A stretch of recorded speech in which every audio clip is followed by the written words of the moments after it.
Hello. And welcome to the White House.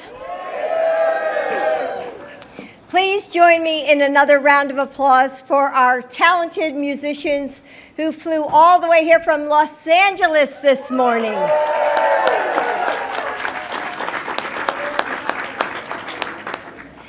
Today we celebrate Cinco de Mayo and pay tribute to a long line of Mexican Americans who have added their own threads to our rich American tapestry with bravery and vision. Writers whose poems trace the contours of our sorrows and our joys. Activists whose movements for justice achieved hard-won progress. Trailblazers in every career and calling who have led us toward a more perfect union. And as we recognize Mexican Americans who have so profoundly shaped our country and are continuing to shape it, we also remember the first step to progress is dreaming, creating those images in our own heads, even if the odds are against us. Reaching for the stars, even if we may miss. Sculpting the world we see when we close our eyes and imagine. That's what your president does every single day. He's growing the middle class, working to level the playing field for all families. He's fighting injustice and inequality, defending our rights and freedoms, and creating a better, brighter future ahead. But he can't do this alone. He needs your help, your hopes, your dreams, and your passion, and your determination to make those dreams and those images real. Thank you for all that you do to lift up our communities. Thank you for, well, thank you, Joe.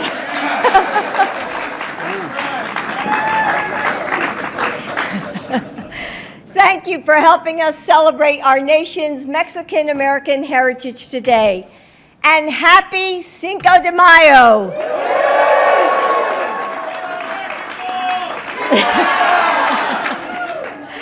And now it is my pleasure to introduce an incredible athlete, not you, Joe, who is sculpting his own path in the NBA and in his community and inspiring so many people, so many young people to reach for their own dreams. Jaime, so here you go, it's yours.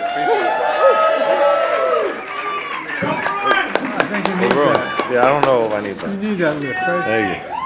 Appreciate it. Thank you, Dr. Biden. It is such an honor to be here today. For those of you who don't know, my name is Jaime Jaquez Jr. I am from Camarillo, California, and I play in the NBA for the Miami Heat. Go Heat, baby. I stand here before you on the shoulders of giants. There are generations of proud and incredibly accomplished Mexican Americans that came before me. I am proud to continue their legacy and continue to push the traditions of Mexican Americans that make the spirit of our people so great. A tradition and a spirit that is principled on hard work, a strong moral code, and the importance of family. Thank you, President Biden and the administration, for celebrating our community and all our contributions here today. And now, without further ado, it is my honor to welcome the President of the United States, Mr. President Joe Biden.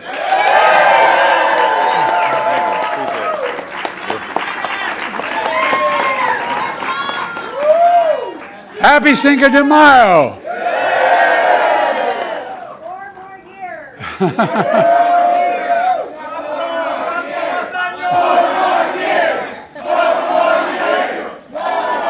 Thank you, thank you, thank you.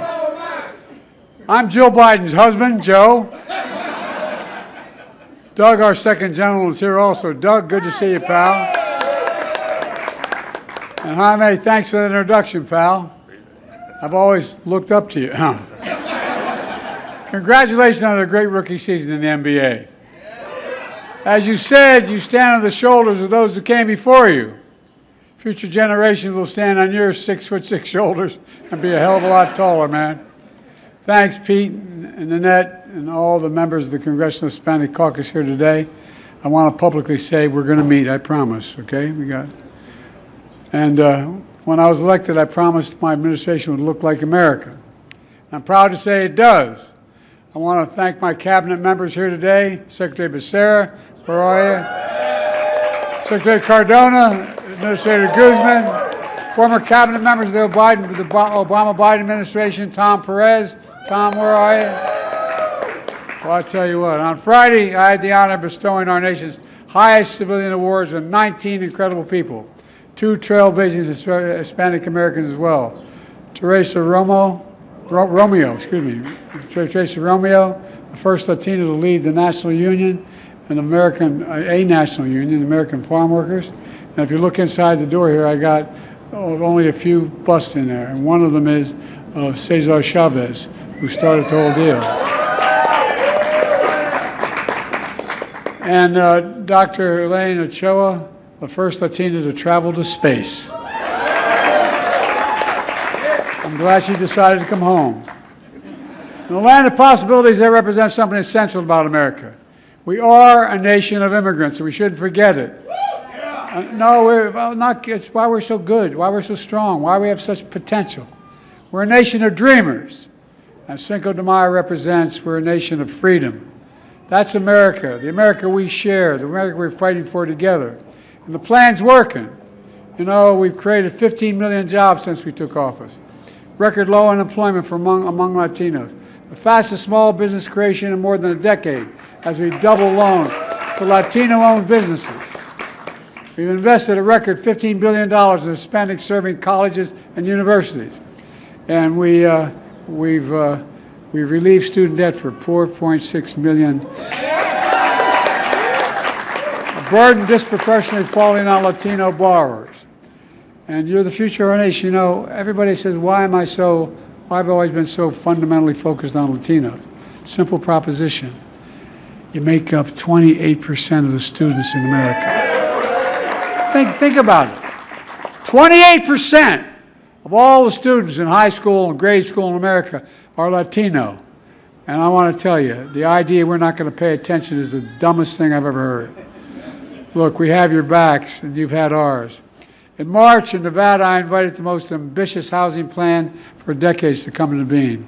For example, it boosts construction and rental units and lowers rent. It cracked down on discrimination by home appraisers, so Latino homes are finally valued as fairly as they were when built by wealthy families.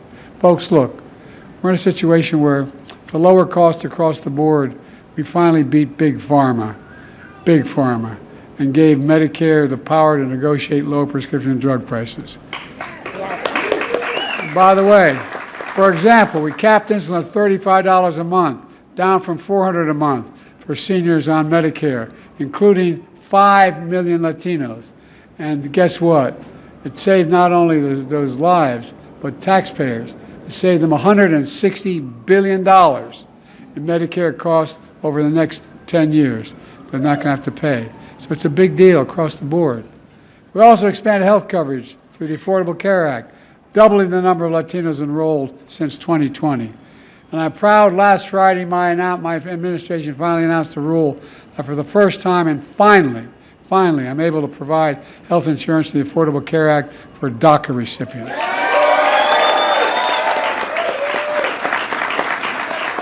First bill introduced was about DACA, to make sure that they have a direct path to citizenship. And President and I, we created that program 12 years ago. It's given 800,000 dreamers a chance to go to work and school, contribute their immense talents in America. But more than a third of dreamers couldn't get health insurance. It's wrong. And this rule changes all that. Dreamers can now get health insurance as they deserve. My first day in office, I said I sent a comprehensive immigration reform bill to Congress. It expands legal pathways for entries for families and employers. It includes pathways to citizenship for dreamers in the only country that they ever called home. I love it when people say, why dreamers? Can you imagine a kid 2 years old saying, Mom, don't take me across Rio Grande, it's against the law. Give me a break. These have been model citizens. Congress has to act. And the right thing to do is to keep pushing forward until we get it done. Get it done. On this day 2 years ago, we were honored to host the First Lady of Mexico to celebrate the unbreakable bonds between our nations. Bonds rooted in history, heritage, boosted by record trade, embodied in nearly 40 million Mexican Americans that are here. I want to thank President Lopez Obrador for his partnership. We've become friends. I talk to him all. He's helping on immigration. We have a significant economic security as well as security overall. Folks, we're doing all this while cutting the federal deficit and fighting to make the wealthy and the big corporations finally begin to pay their fair share. Under my plan, no one earning less than $400,000 a year would pay one extra penny in federal taxes. Not a single penny. Did you know that there are 1,000 billionaires in America? Well, guess what? That's good. I'm a capitalist. You make $1 billion bucks, go get it. But guess what? Begin to pay your fair share. You know what the average tax rate for a billionaire is in America? 8.2% federal taxes. Anybody want to trade with them? Well, that's less than the vast majority of Americans. No billionaire should pay a lower tax rate than a teacher, a nurse, a firefighter, a cop. That's why I propose the minimum tax of 25% for billionaires. You know what that'll do? That'll raise $500 billion over the next 10 years. Imagine we could do the affordable care for children, paid leave, lower the federal deficit, generate significant economic growth. See, he cheered. That's a kid who knows what he's about, man. But as you know, there are those of a different view. When my predecessor was in office, he enacted a $2 trillion tax cut that overwhelmingly benefited the super wealthy and the biggest corporations and exploded the federal debt more than any other president has in his 4-year term. He added more. He wants to do it again. He also wants to terminate the Affordable Care Act, denying health care to millions of Latinos, millions. He wants to bring back the big pharma to be able to charge $400 a month, so they don't eliminate that legislation instead of $35 a month. He wants to cut Social Security and Medicare. He says there's a lot we can do in terms of cutting. I got one really serious idea how to cut. A candidate. Anyway. He brags about getting Roe v. Wade overturned. He just did an interview with Time magazine and said states should monitor women's pregnancy. Monitor their pregnancies? He also said we should prosecute those who violate abortion bans. Kamala and I never let that happen. We're going to keep fighting to restore Roe v. Wade as the law of the land. And the same interview, my predecessor vowed to use the U.S. military to deport 11 million people here in America he says shouldn't be here. Going to use the military to deport 11 million people in America. He calls immigrants rapists and murderers. He said they are not people. He said the immigrants are poisoning the blood of our country. He wants to bring back cruel and inhumane family separation policies that rip children from their parents at the border. Folks, that's not who we are. That's not America. My administration has reunited 700 of those families and is still looking. Families belong together, folks, not separated. Let me close with this. We're here in the Rose Garden. Through that window in the Oval Office, you'll see I have a bust of Cesar Chavez. There's only 5 busts I have in that office. And in the back corner of the garden here, the rose bush that's planted in his honor. He once said, quote, "Our ambitions must be broad enough to include the aspirations and needs of others for their sake and for our own." Folks, the reason why we're the fastest growing country in the world, why we're the best economy in the world, is because of immigration. That's why we're there.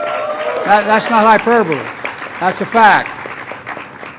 What I see in the Latino communities, doctors, teachers, athletes, artists, community leaders, construction workers, first responders who put themselves on the line to keep the rest of us safe.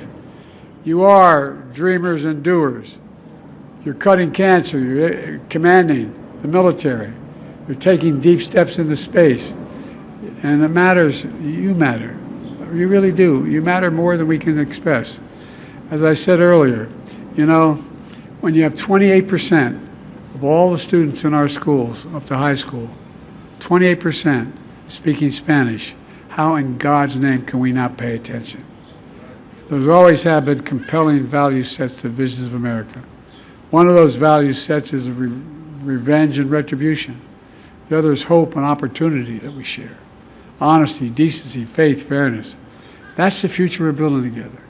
In America, we defend democracy. We don't diminish it. We protect freedoms, don't take them away. In America, where economy grows from the middle out and the bottom up, the wealthy pay their fair share, working people have a fair shot. That's what we're about. America, where no one is left behind. I know we can do this because of you. I've never been more optimistic about the future. You just remember who we are. We're the United States of America, a nation of immigrants. And there's nothing beyond our capacity when we do it together. God bless you all. May God bless our troops. Thank you, thank you, thank you, thank you.